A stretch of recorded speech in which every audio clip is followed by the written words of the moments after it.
inspired by Gujarat's cultural richness and economic vibrancy. स्वयं की ज्योति से चमकेगा वो तो हीरा लाल है, स्वयं मस्तक पर जिसके दामोदर का हाथ है. Ladies and gentlemen, please join your hands together to welcome the one and only Honorable Prime Minister of India, Shri Narendra Modi ji.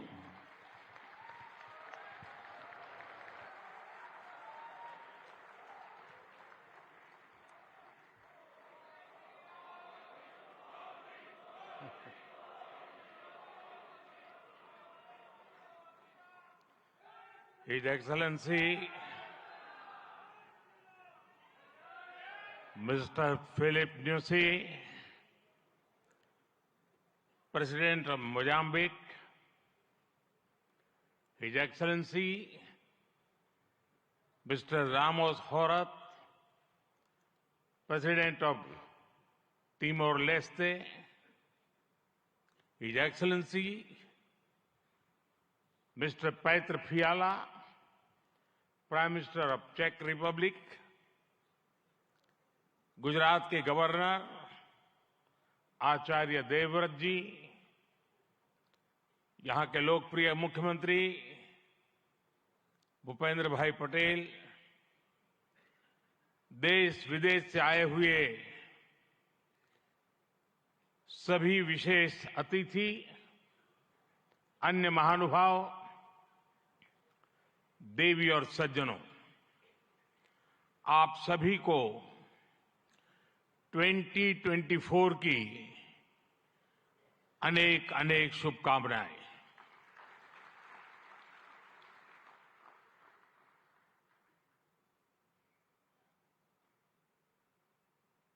निकट भूतकाल में भारत की आजादी के 75 साल पूरे हुए और अब भारत अगले 25 वर्षों के लक्ष्य पर काम कर रहा है. जब भारत अपनी आजादी के 100 वर्ष मनाएगा, तब तक हमने भारत को विकसित बनाने का लक्ष्य रखा है और इसलिए ये 25 साल का कार्यकाल भारत का अमृतकाल है. ये नए सपने, नए संकल्प और नित्य नूतन सिद्धियों का कार्यकाल है. इस अमृतकाल में ये पहली वाइब्रेंट गुजरात ग्लोबल समिट हो रही है और इसलिए इसका महत्व और बढ़ गया है. इस समिट में आए 100 से ज्यादा देशों के प्रतिनिधि भारत की इस विकास यात्रा के अहम सहयोगी हैं. मैं आप सभी का स्वागत करता हूं, अभिनंदन करता हूं. फ्रेंड्स, यूएई के राष्ट्रपति मेरे brother His Highness Sheikh Mohamed bin Zayed का इस आयोजन में शामिल होना हमारे लिए बहुत खुशी की बात है.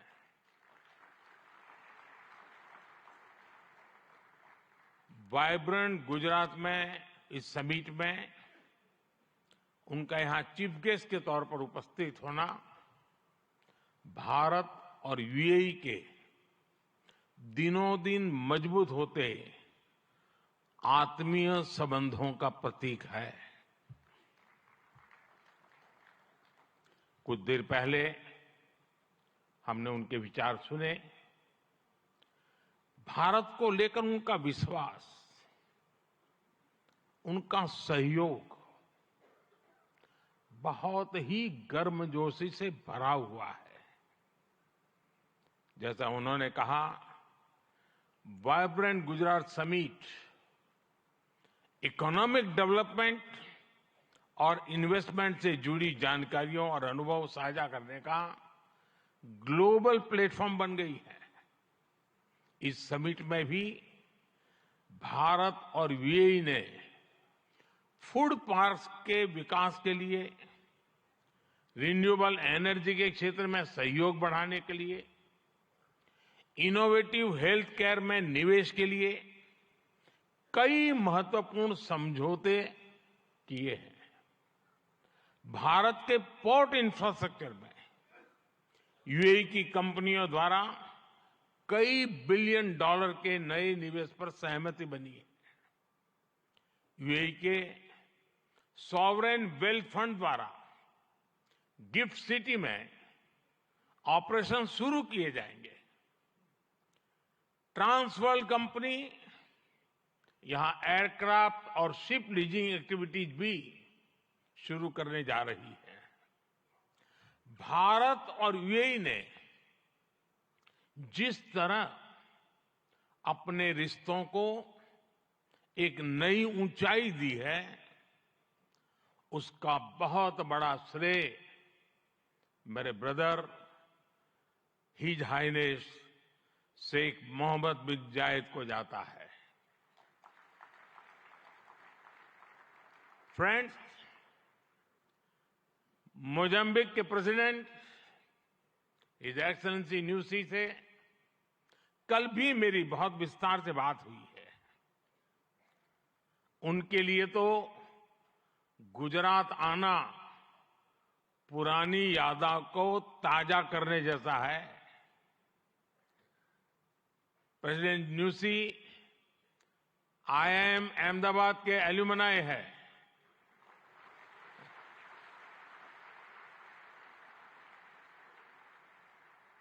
भारत के लिए गर्व की बात है कि हमारी G20 प्रेसिडेंसी में अफ्रीकन यूनियन को स्थायी सदस्यता मिली।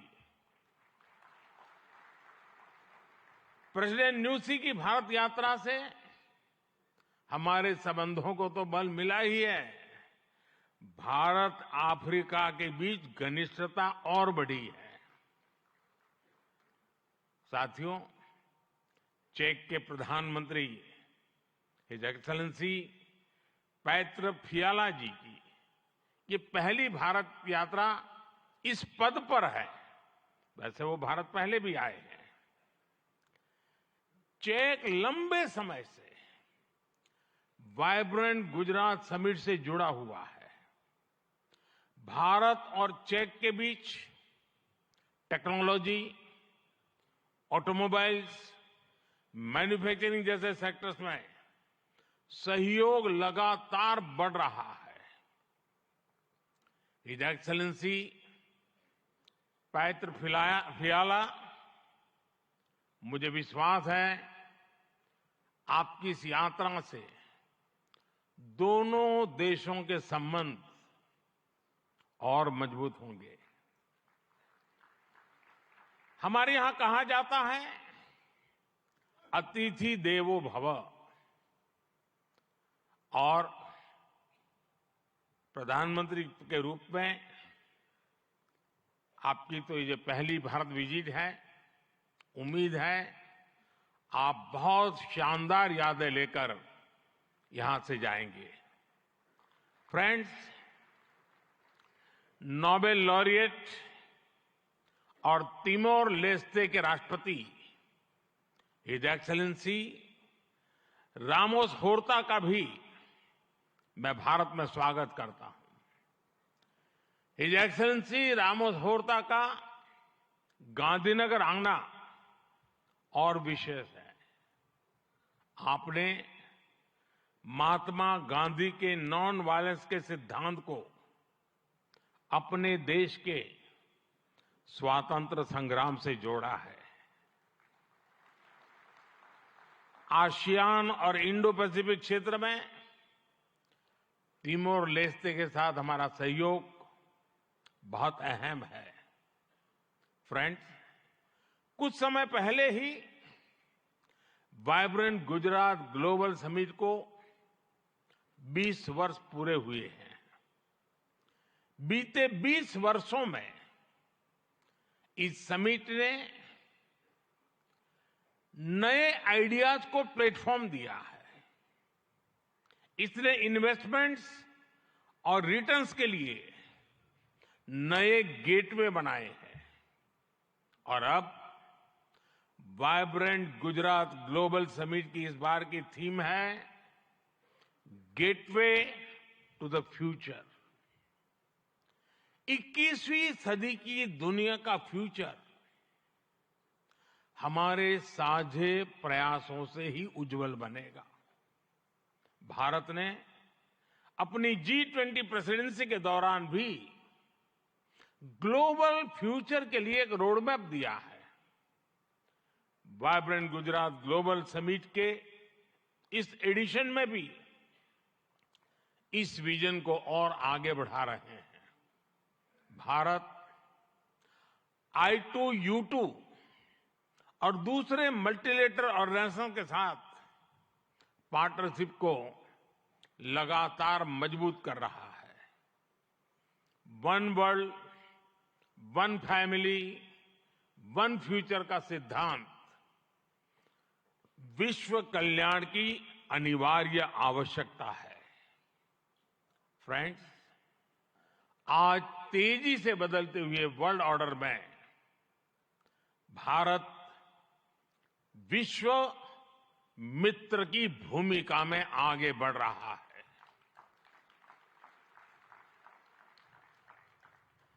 आज भारत ने विश्व को ये भरोसा दिया है कि हम साझा लक्ष्य तय कर सकते हैं,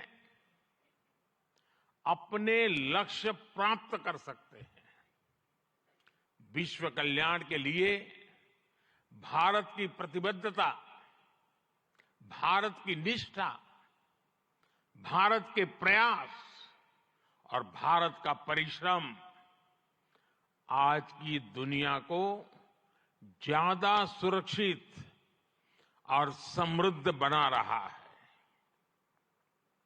the world looks at India as an important pillar of stability, a friend who can be trusted, a partner who believes in people-centric development, a voice that believes in global good, a voice of the global south, an engine of growth in the global economy, a technology hub for finding solutions, a powerhouse of talented youth, and a democracy that delivers. Friends, Bharat के 1.4 billion लोगों की priorities और aspirations, human centric development पर उनकी आस्था, inclusivity और equality का हमारा commitment, विश्व समृद्धि और विश्व के विकास का बहुत बड़ा आधार है। आज भारत दुनिया की 5th लार्जेस्ट इकोनॉमी है। 10 साल पहले भारत 11th पर था। आज दुनिया की हर प्रमुख रेटिंग एजेंसी का अनुमान है कि भारत अगले कुछ वर्षों में दुनिया की टॉप 3 इकोनॉमी में जाएगा।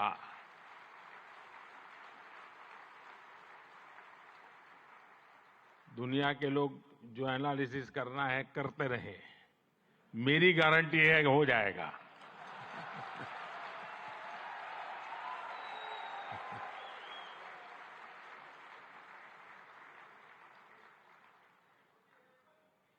एक ऐसे समय में जब विश्व अनेक अनिश्चितताओं से घिरा हुआ है, तब भारत दुनिया में विश्व की एक नई किरण बनकर के उभरा है। भारत की प्राथमिकताएं बिल्कुल स्पष्ट है। आज भारत की प्राथमिकता है sustainable industry, infrastructure and manufacturing. आज भारत की प्राथमिकता है new age skills, futuristic technology, AI and innovation. आज भारत की प्राथमिकता है green hydrogen, renewable energy, semiconductors, इसका पूरा इकोसिस्टम। इसकी एक झलक हम vibrant Gujarat global trade show में भी देख सकते हैं। और मेरा तो आग्रह है कि ट्रेड शो जरूर देखें। गुजरात के भी स्कूल कॉलेज के विद्यार्थी जरूर जाएं। कल दिन में मैंने हिज एक्सेलेंसी न्यूसी और हिज एक्सेलेंसी रामोस होर्ताई जी के साथ इस ट्रेड शो में काफी समय गुजारा है।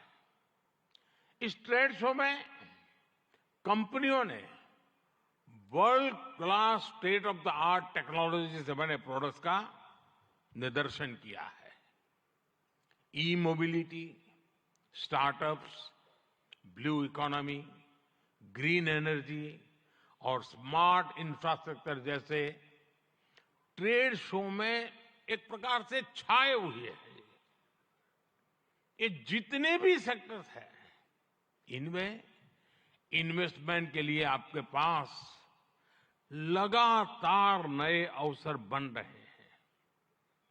साथियों, आप सभी वैश्विक परिस्थितियों से भली भांति परिचित है। ऐसे में आज अगर भारत की इकोनॉमी में इतना रेजिलियंस दिख रहा है,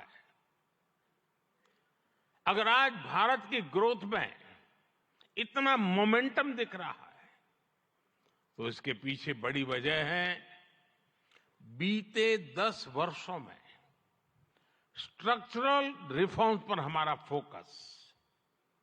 इन रिफॉर्म्स ने भारत की इकोनॉमी की कैपेसिटी, कैपेबिलिटी एंड कॉम्पिटिटिवनेस बढ़ाने का बहुत बड़ा काम किया है।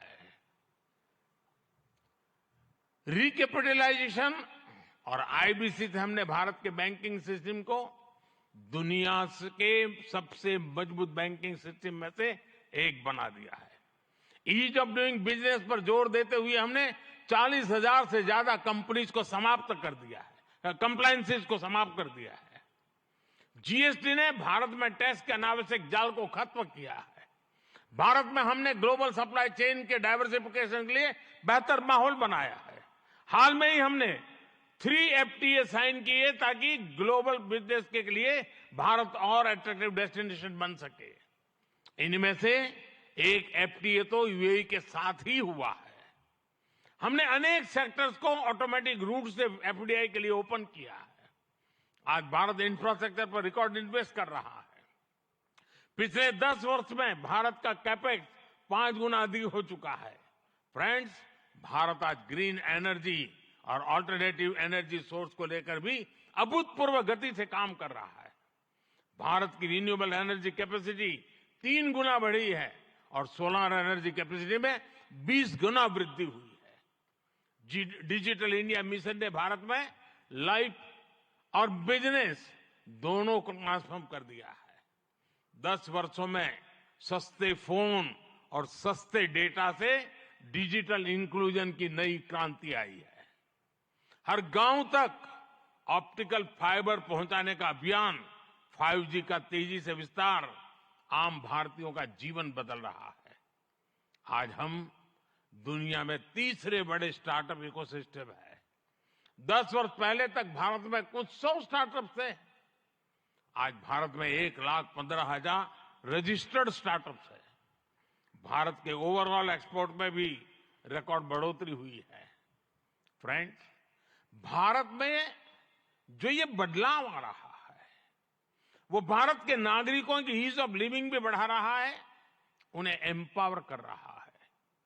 हमारी सरकार के 5 वर्षों में 13.5 करोड़ से ज्यादा लोग गरीबी से बाहर निकले हैं।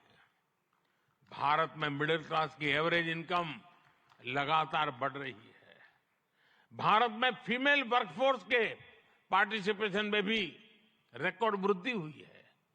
भारत के भविष्य के लिए ये बहुत अच्छी संकेत है और इसलिए मैं आप सभी का आह्वान करूंगा कि भारत की इस विकास यात्रा से जुड़िए, हमारे साथ चलिए। साथियों, लॉजिस्टिक्स को लेकर ईज ऑफ ट्रांसपोर्टेशन के लिए भी भारत में आधुनिक पॉलिसीज पर काम हो रहा है। 10 साल पहले भारत में 74 एयरपोर्ट थे, आज भारत में 149 एयरपोर्ट्स हैं। भारत का नेशनल हाईवे नेटवर्क पिछले 10 सालों में करीब करीब 2 गुना हो चुका है। 10 सालों में हमारा मेट्रो ट्रेन नेटवर्क 3 गुना से ज्यादा बढ़ चुका है। गुजरात हो, महाराष्ट्र हो या फिर हमारी ईस्टर्न कोस्ट लाइन हो, इनको आज डेडिकेटेड फ्रेट कॉरिडोर से जोड़ा जा रहा है। भारत में आज अनेक नेशनल वाटरवेज पर एक साथ काम चल रहा है। भारतीय पोर्ट्स का टर्न अराउंड टाइम आज बहुत कॉम्पिटिटिव हो गया है। G20 के दौरान जिस India middle east Europe economic corridor की घोषणा हुई है, वो भी आप सभी इन्वेस्टर्स के लिए बहुत बड़ी बिजनेस अपॉर्चुनिटी है। फ्रेंड्स, भारत के कोने कोने में आपके लिए नई संभावनाएं हैं। वाइब्रेंट गुजरात समिट इसके लिए भी एक गेटवे की तरह है, गेटवे टू द फ्यूचर। और आप भारत में सिर्फ इन्वेस्टमेंट ही नहीं कर रहे, बल्कि यंग क्रिएटर्स और कंज्यूमर्स की एक नई जनरेशन को भी शेप कर रहे हैं। भारत के एस्पिरेशन से भरी यंग जनरेशन के साथ आपकी पार्टनरशिप को वो रिजल्ट लाकर दिखा सकती है जिसकी आपने कभी कल्पना भी नहीं की होगी। और इसी विश्वास के साथ एक बार फिर आप सभी का वाइब्रेंट गुजरात समिट से जुड़ने के लिए मैं हृदय से बहुत बहुत आभार व्यक्त करता हूं और मैं आपको विश्वास दिलाता हूं कि आपके सपने ये मोदी का संकल्प है।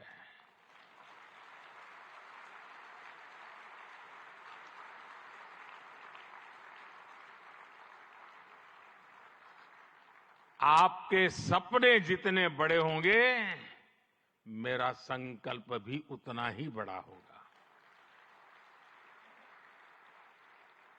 आइए, सपने देखने के अवसर अनेक हैं, संकल्प पूरा करने का सामर्थ्य भी मौजूद है। बहुत बहुत धन्यवाद।